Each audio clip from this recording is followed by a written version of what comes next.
Okay, so I'm pre-recording this, so there are a few limitations. I can only do 10 minutes with the free version that I have. So with this next one, I'll include it all in one video. But yeah, so again, this morning, I'm going to repeat this again. This morning, September 26th, Friday, September 26th at approximately 4:30 or 5 a.m., I was walking to go get coffee, and somebody in a roughly about a 2005 white Mitsubishi Lancer with vehicle modifications, like a spoiler, possibly lowered, approached me. Saying something that I could not understand because I had my over-the-ear headphones on. The man looked exactly like Justin Whittam. So that was the main purpose behind this full-blown Friday, was to go over the reasons why I suspect Justin Whittam of this. Not just, because of his connection to the Whittam family, but also because of his behavior, his character, things he's been involved with in the past, criminal activity that he has perpetuated himself and been involved in.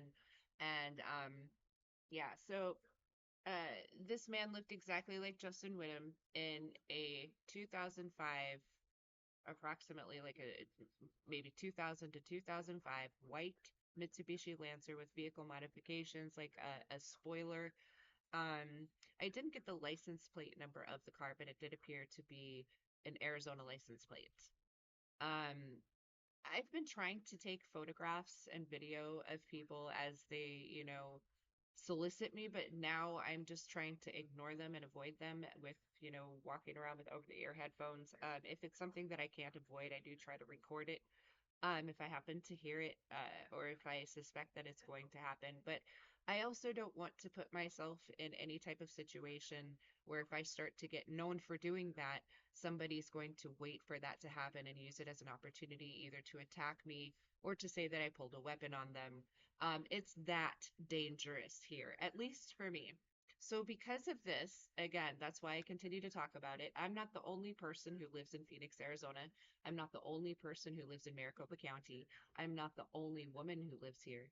I think if this is happening to me, it's important for me to share my experiences because it could happen to literally any woman here. Um, whether or not my circumstances apply to you, it doesn't really matter. It could happen to you. My circumstances evolve as the terrorism against me changes. I just want to put names and faces on the people that are doing this to me. And so far, I've given a couple of pretty comprehensive lists of criminal enterprises here in Phoenix, Arizona, in Maricopa County, I should say, because some of the cities, are in Maricopa County, but they're not necessarily in Phoenix. So I will say these people are in Maricopa County. I've said a lot of horrible things about everybody in Phoenix, and I don't mean it about everybody in Phoenix. And I do apologize for my anger, and the horrible things that I've said to people who don't deserve it.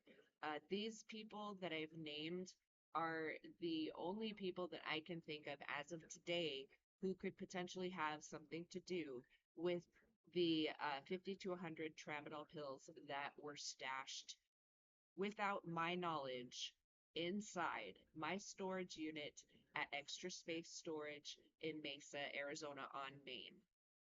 So I want to make clear that these people were trying to paint a picture of me that is untrue.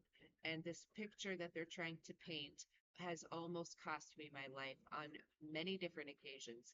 It has cost me time. It has cost me, it's literally like sensory deprivation. I no longer have a regular sleep schedule. I no longer can eat regular healthy meals because of stress. I no longer feel safe going outside.